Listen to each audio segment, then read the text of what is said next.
и более эффективное предупреждение их незаконного ввоза, а многое время борьбы и предотвращения контрабанды наркотиков, в том числе и странам-соседям Афганистана. مرز طولانی که تاجیکستان داره با ولایت تخار است که در ولایت تخار ثبات خوب است و مرز دیگه که تاجیکستان با بدخشان داره که ما اون مرز بلد هستیم و دیگه در اونجا مسئول امنیتیش بودیم.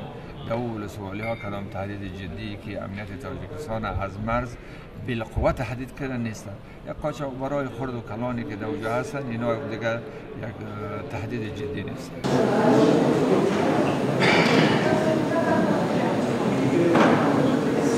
از طرف اگنتی نظارت مواد نشاورد و ساختارهای قدرتی جمهوری تاجیکستان یک کنفرانس مخصوص در سطح عالی با اشتراک نمایندگان اداره‌های ضد مخدراتی 18 کشور جهان و سازمان‌های با نفوذ بین‌المللی برگزار گردید که در اینجا مسائل نهایت مهمی وابسته به مواد نشاور رو بررسی کرده ایستادند. در همین جلسه حول مسائل در مسائل وابسته به وضع مواد نشاور در منطقه،